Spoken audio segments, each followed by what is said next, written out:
Quel est le point commun entre des troubles d'anxiété, une apnée du sommeil, l'éjaculation prématurée et un mauvais fonctionnement de ton corps de façon générale? C'est la respiration. Et aujourd'hui, on va rentrer en profondeur sur ce sujet qui me paraît être un des plus importants dans nos vies. On va voir ça tout de suite.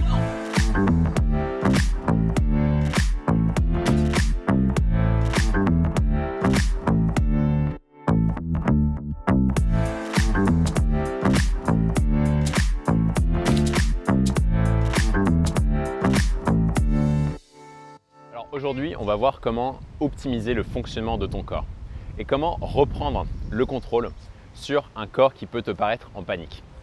Comment finalement opérer avec beaucoup plus de quiétude et de sérénité dans un moment qui te paraît incontrôlable. Alors, une bonne analogie pour parler de la respiration, je trouve que c'est la nourriture. Tu peux très bien prendre un individu et lui donner du fast-food pendant un mois et prendre un autre et le nourrir principalement à base de végétaux et principalement avec de la nourriture sans pesticides et de saison et locale. À ton avis, comment fonctionneraient ces deux individus? Il y a de très fortes chances que l'individu qui a reçu du fast-food pendant un mois fonctionne de façon clairement sous-optimale. Et avec la respiration, c'est exactement la même chose. Sauf que l'effet retour, le coup de fouet, il arrive beaucoup plus rapidement. Pour donner un ordre de grandeur, on peut très bien se priver de nourriture pendant 28 jours. Mais si on devait se priver d'air, on mourrait en quelques minutes. C'est pour te montrer à quel point la respiration est franchement au cœur de la façon dont nos corps fonctionnent. Et donc, prendre le contrôle sur sa respiration, c'est clairement reprendre le contrôle sur les événements. C'est reprendre le contrôle sur sa vie de façon générale. Alors comment faire ça finalement? Parce qu'il y a énormément de façons de respirer à la fois. Et d'ailleurs, la respiration, c'est quelque chose de si élégant que ça nous paraît totalement naturel. Et donc ça veut dire que tu peux très bien passer toute ton existence à n'avoir aucune conscience de comment bien respirer, sauf que tu vivras très certainement de façon stressée et de façon réactive par rapport aux événements. La respiration, c'est un des sujets les plus explorés par de nombreux courants de spiritualité, de nombreux sages. Et ce que je vais te raconter, ça se base sur toutes ces millénaires d'introspection et de pratiques personnelles, mais aussi sur les nouvelles expériences scientifiques, les nouvelles conclusions qu'on a pu avoir sur le sujet de la respiration. Parce qu'il y a 10 000 façons différentes de respirer. Mais laquelle est la bonne? Comment se repérer dans toute cette mer d'informations? Alors, par où commencer dans la respiration?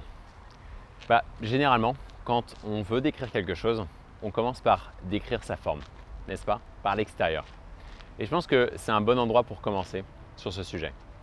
Et on va d'abord notamment parler du rythme de ta respiration. Tiens, je te pose la question. Imagine-toi que tu es en train de sprinter ou tu viens de faire un effort physique très intense. Comment est-ce que tu vas avoir tendance à respirer? Il y a de très fortes chances que tu aies tendance à respirer comme ça,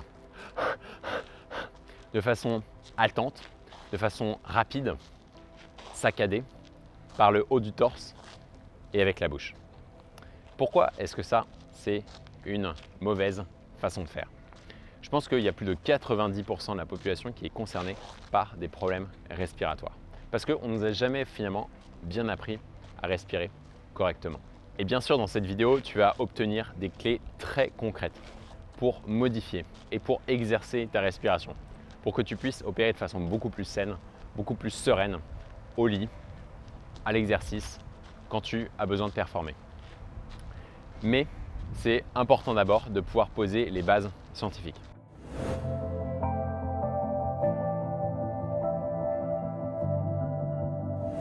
Et on va commencer par un grand paradoxe que j'ai tenu pendant longtemps et que j'ai peut-être l'impression que tu as aussi. Ce paradoxe, c'est que quand on est à bout de souffle, on a besoin de plus d'oxygène pour mieux fonctionner, n'est-ce pas?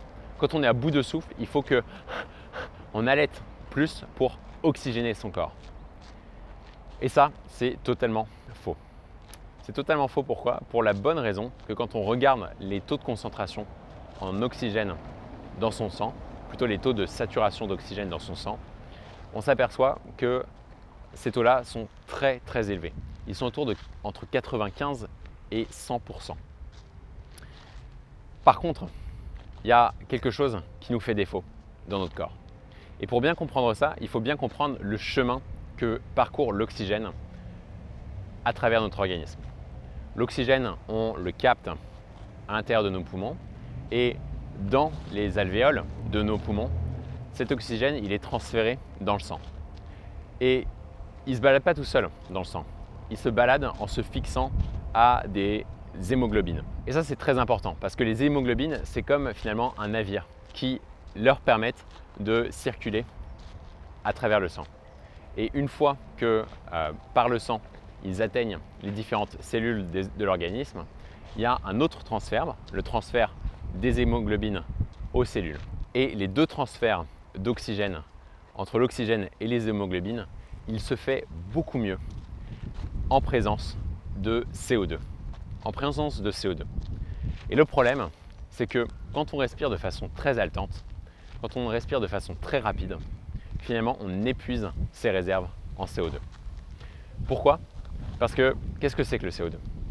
Le CO2, finalement, c'est un sous-produit de l'activité de nos cellules.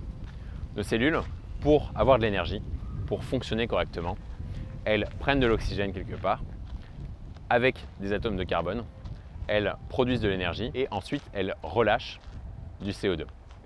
Et on avait tendance à penser avant que le CO2 c'était juste un détritus, c'était juste un déchet. Et pourtant c'est extrêmement important au bon fonctionnement de notre corps.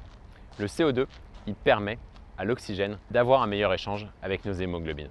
Sauf que du coup, quand on est épuisé, quand on est à bout de souffle, eh ben, on épuise beaucoup trop rapidement nos réserves en CO2. On les épuise parce que c'est quand on expire qu'on relâche ce déchet-là, qu'on relâche le CO2. Et donc la conséquence directe que ça a, et ça c'est très très important que tu retiennes ça, c'est qu'on a besoin de laisser du temps à notre organisme pour construire cette réserve de CO2 dans le sang. Parce qu'il n'y a que comme ça que l'oxygène peut s'échanger de façon efficace à l'intérieur du corps. Et donc il y a un très fort besoin pour toi de ralentir ta respiration, de respirer beaucoup plus lentement que ce que tu fais d'habitude.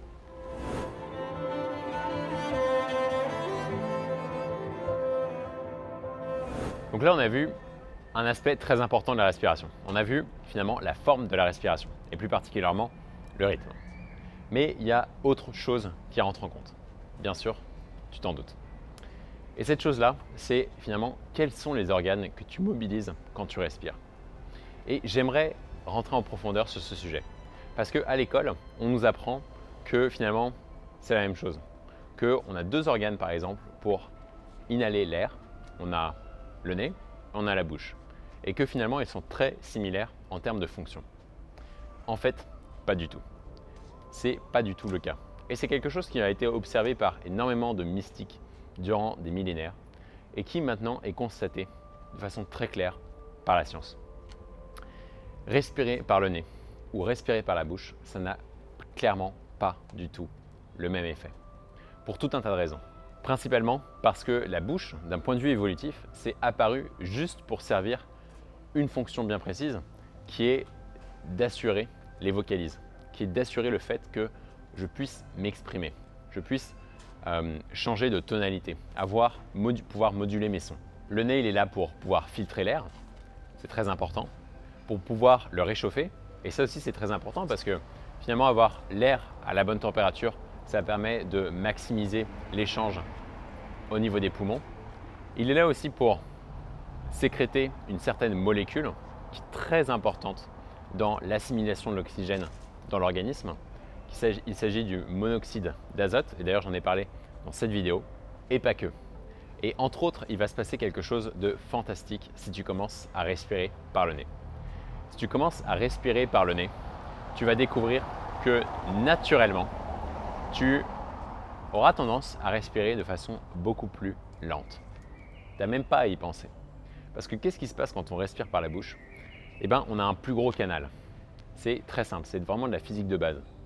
Quand tu respires par la bouche, l'orifice est plus grand et donc du coup, tu fais rentrer plus d'air à la seconde. Et donc, commence à pratiquer ça. Essaye de commencer à respirer par le nez de plus en plus. Respire par le nez quand tu es en train de courir. Respire par le nez quand tu es stressé ou quand tu dors, quand tu commences à dormir. Au tout début de la vidéo, j'ai parlé de l'apnée du sommeil. J'ai parlé de crise d'angoisse. J'ai parlé du problème d'éjaculation prématurée. Tous ces problèmes, ils peuvent grandement s'améliorer quand on commence à respirer lentement et quand on commence à respirer par le nez. Parce que finalement, c'est nos voies naturelles. Moi, personnellement, j'ai commencé à expérimenter avec cette idée il y a 2 ans. Et quand j'ai commencé à faire des footings en inspirant et en expirant uniquement par le nez, c'était quelque chose d'extrêmement challengeant. Extrêmement challengeant. Parce que quand tu fais ça, tu as l'impression d'être à bout de souffle en permanence. Tu as vraiment l'impression de souffrir. Et je ne vais pas te mentir, c'est difficile. C'est difficile. Les personnes avec qui je travaille, je leur conseille ça comme exercice. C'est vraiment quelque chose que je leur recommande. Et d'ailleurs, si tu veux rejoindre le groupe ou si tu es intéressé par plus d'1 heure de formation pour étendre tes capacités dans la sexualité et pour peut-être te délivrer de l'éjaculation prématurée, tu peux regarder ça en bas. Je t'ai mis en description plus d'1 heure de masterclass totalement offerte, basée sur ma propre expérience et sur l'expérience que j'ai eue avec des clients en les accompagnant. Mais pour revenir au sujet de la respiration par le nez, c'est quelque chose qui va au début te paraître très challengeant. Mais ne quitte pas. Ne quitte pas, persévère. Parce que le plus tu vas faire ça, le plus ton corps va pouvoir tolérer les concentrations en CO2 dans ton corps. On a dans notre corps ce qu'on appelle des kynorécepteurs.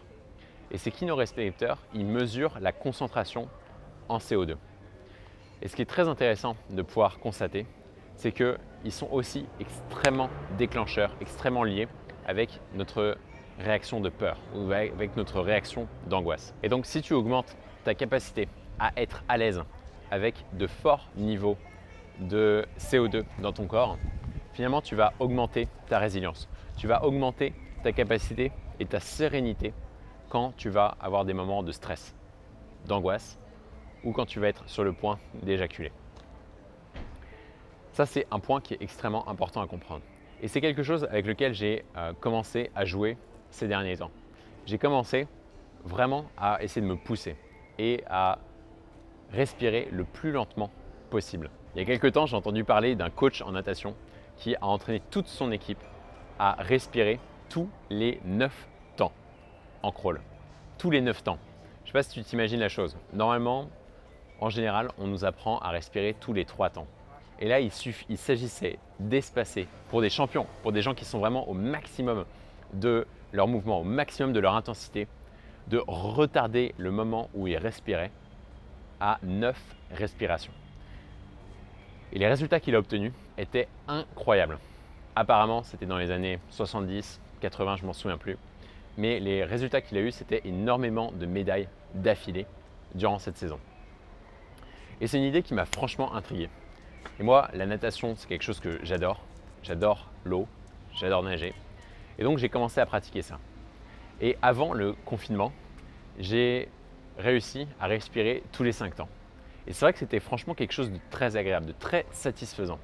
C'est cette sensation d'être à la limite de ta respiration, mais de sentir en fait que ton corps il est capable.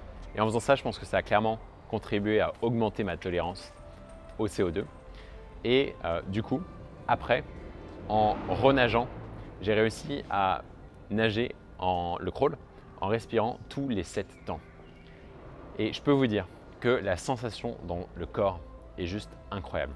On sent son corps performer à un niveau totalement différent de ce dont on a l'habitude.